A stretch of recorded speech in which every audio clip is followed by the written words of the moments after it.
뱃살을 빼는데 단계가 있다는 거 들어보셨나요? 조금 더 단기간에 나에게 최적화된 방법으로 뱃살을 빼고 싶은 분들 오늘 콘텐츠를 꼭 참고해주세요.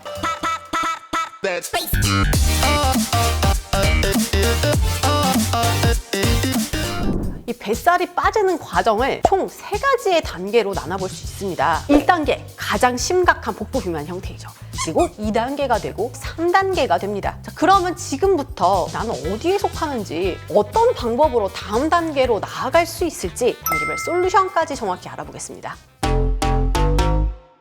1단계, 옆진배. 내가 바로 복부 비만형의 맥시멀리즘이다. 복부 비만의 사부부더 탑 끝판왕이라고 보시면 되겠죠. 전체적인 허리 통증 및 성인병이 동반될 수도 있고요. 이건 지방이 앞으로 쌓이다 못해 옆으로 더 퍼지고 나아가서 복부 내부에 단단하게 뭉쳐서 지방이 형성된 경우입니다. 이 1단계에서 살이 빠지면 어떻게 될까요? 바로 2단계로 넘어가게 됩니다. 두 번째 단계, 앞진배. 옆에서 보면 튀어나왔어. 앞에서 봤을 때는 복부 사이즈감이 크게 느껴지지 않아도 이 옆에서 보면은 지방이 많은 경우입니다. 많은 여성들이 이 2단계에 속할 텐데요. 골반 전방 경사와 함께 발견되기도 합니다. 뱃살이 처음 많이 붙을 때 생기는 현상 중에 하나인데요. 앞쪽에 많은 지방들이 배치되면서 전체적으로 전면부 사이즈가 증가하게 되죠. 1단계에서 살이 빠질 때 옆으로 오버사이즈 됐던 부분들은 줄어들지만 여전히 이 앞쪽으로 튀어나왔던 부분들은 남아있더라. 2단계에서 그럼 조금 더 노력을 해서 복부가 좋아지면 3단계로 가게 됩니다. 3단계는 바로 똥배! 복부 비만형의 미니멀리즘. 다 괜찮은데 아랫배만, 옆구리만 사이즈가 엄청 크진 않지만 타이트한 옷을 입으면 숨길 수 없는 존재감. 희한하게 다이어트를 해도 잘 줄어들지가 않습니다. 마지막에 남아서 우리를 괴롭히는 이 3단계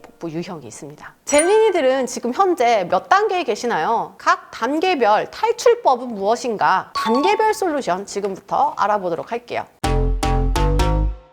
1단계 벗어나기. 앞서 설명한 것처럼 1단계는 비정상적인 복부 비만 유형입니다. 전체적으로 살이 찌면서 배에도 붙는 건 당연하겠지만 그 이상으로 복부에만 지방이 붙은 경우가 대부분이에요. 이런 경우는 습관을 개선해야 합니다. 그것만으로도 이 1단계는 금방 탈출해서 2단계로 넘어갈 수 있어요. 난이도는 가장 쉽습니다. 일단 끊어야 할 것이 2가지 있습니다. 첫 번째, 술. 두 번째, 당류. 모두 다 알다시피 알코올 섭취는 복부 지방에 굉장히 악영향을 미칩니다. 그런가 하면 이 단순 당류 섭취는 굉장히 빠르게 복부 지방을 증식시키기도 하죠. 불규칙적으로 음주를 즐기거나 당류를 먹는 거 괜찮아요. 대부분 조절이라는 것을 해서 어느 정도 살이 찌거나 뱃살이 느는 것 같다 싶으면 우리는 줄입니다. 하지만 이런 것들이 자제가 되지 않고 지속적으로 투입이 됐기 때문에 이 1단계 유형에 속하게 된 것입니다. 그래서 이 단계에 이르러서는 이것들을 좀 끊어주셔야 해요. 나중에 모든 단계에서 탈출하고 나면은 조금씩 조절하면서 즐기실 수 있을 거예요. 지금은 아니야.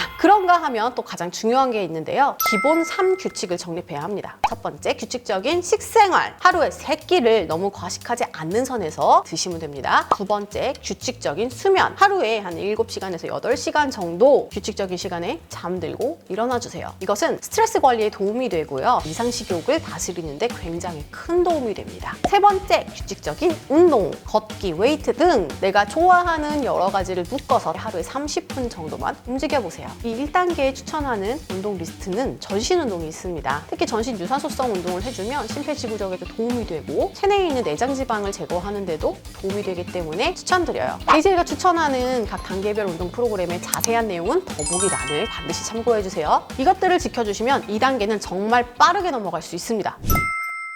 우리 드디어 2단계로 넘어왔어요. 2단계는 1단계까지 살이 찌기 전 단계예요. 내가 먹고 싶은 거 있어. 근데 이거 계속 많이 먹고 하나 운동하기 싫어서 계속 누워있고 이게 이제 계속 누적되다 보니까 과다하게 전체적으로 살이 붙었을 확률이 높습니다. 이분들은 전체적인 과체중일 확률이 높아요. 그래서 전반적인 다이어트 솔루션이 필요해요. 첫 번째는 내가 할 수 있는 다이어트 식단을 골라서 이것을 지켜주셔야 합니다. JJ가 뱃살을 빼는데 효과를 봤던 식단들이 있는데요. 뱃살 빼는 식단에 관해서는 제가 올려놓은 굉장히 많은 식단 팁들이 있으니 반드시 시청하셔야 합니다. 두 번째, 운동 솔루션이 있겠죠. 자, 이런 2단계에 속하시는 분들은 일단 가장 가성비 좋은 운동이라고 한다면 대근육 위주의 복합 트레이닝을 추천드려요. 특히 이 뱃살을 빼야 하니까 복부 운동에 굉장히 많이 매달리시는 분들이 있는데요. 소근육이고 칼로리 소모가 많지 않죠. 뱃살이 많은 경우 오히려 복부 운동은 복이 될 수 있습니다. 우리가 해야 하는 운동은 칼로리 소모가 많은 부위별 웨이트 트레이닝이에요. 그 중에서도 대근육인 하체를 사용하는 하체 전신류, 등 근육을 사용하는 등 전신류, 이런 운동들은 시간 대비 많은 칼로리를 쓰기 때문에 전체적인 신체의 체지방을 감량하는 데 큰 도움이 됩니다. 결국 우리가 흔히 알고 있는 다이어트 플랜은 바로 이 2단계에서 나타날 것 같아요. 이 기간은 보통 3에서 6개월 정도 잡아주시면 충분합니다. 야, 저 소리 들었어? 마지막 3단계 벗어나기! 이제 고지가 얼마 남지 않았어요. 3단계는 전체적으로 체지방이 과다하지도 않고 체중 역시도 평균 구간에 속할 확률이 굉장히 높습니다. 그런데 타고난 체형 혹은 후천적인 체형 변화로 인해서 특정 부위에만 체지방이 군살 형태로 남아있는 상황인 거죠. 다른 데는 다 빠졌는데 왜 우리 라인만 안 빠지냐고. 이런 경우는 다이어트도 물론 중요하겠지만 그보다는 체형 개선을 위한 장기적인 서포트가 굉장히 중요합니다. 체지방이 너무 과하게 불어나서 2단계로 다시 역주행하지 않도록 모니터링을 잘 해주시는 것이 중요합니다. 물론 여기서 다이어트를 더 타이트하게 해주면 체지방이 감량되면서 부위 군살이 빠질 수는 있습니다. 하지만 그러기 위해서는 굉장히 엄격한 식단을 진행해야 할 것이고 스트레스가 따라오게 됩니다. 그래서 일반인이라면 식단을 진행하더라도 좀 더 기간을 짧게 두시고 주기별로 돌아가면서 다이어트를 한 번씩 진행해 주시는 걸 추천드려요. 그런가 하면 중요한 것은 운동! 내가 만약 하복부가 문제라면 전방경사 개선 및 약화된 하복부를 사용할 수 있는 운동법을 익히셔야 합니다. 상복부가 문제라면 내가 상체가 굽어 있을 수 있어요. 개선할 수 있는 등 근육을 강화시켜주세요. 옆구리가 고민이라면 짧은 허리를 개선할 수 있는 자세 변경, 그리고 측면부 근육의 활성화 운동을 병행해주세요. 자, 이런 3단계 벗어나기는 앞선 1, 2단계를 벗어나는 것보다 조금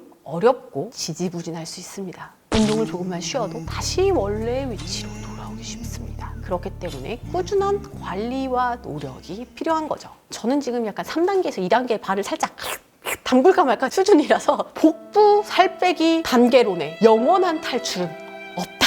언제든 다시 갇힐 수 있다.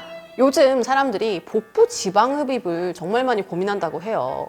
그리고 그럴 것이 옷들이 갑자기 배를 죄다 내놓고 있습니다. 그동안 복부 관리에 소홀했던 많은 사람들이 마음이 급해짐과 동시에 쉽고 빠른 방법들을 찾고 있는데요. 복부 관리는 건강 관리, 즉 자기 관리입니다. 앞서 솔루션에서 봤듯 1단계에서 2단계까지는 나 자신의 건강을 위한 기본적인 가이드라인만 지켜줘도 모두 관리가 되는 부분들입니다. 그걸 하지 않았거나 너무 방치했기 때문에 내 복부에 살이 쪘던 건데 이런 근본적인 원인을 해결하지 않고 미봉책으로 당장 내 눈에 보이는 것만 제거한다고 해서 그것이 오래 갈 수 있을까요? 빼야 하는 건 뱃살이 맞지만 바뀌어야 하는 것은 결국 나 자신입니다. 내가 바뀌면 뱃살은 자연스럽게 빠질 거예요. 세상에 나쁜 뱃살은 없습니다. 그 주인이 잘못한 거예요. JJ가 알려드린 방법을 참고하셔서 이제 뱃살 고민에서 좀 벗어나 보세요. JJ는 그럼 다음번에 재미있는 컨텐츠를 들고 또 찾아오도록 하겠습니다. 여러분 모두 안녕!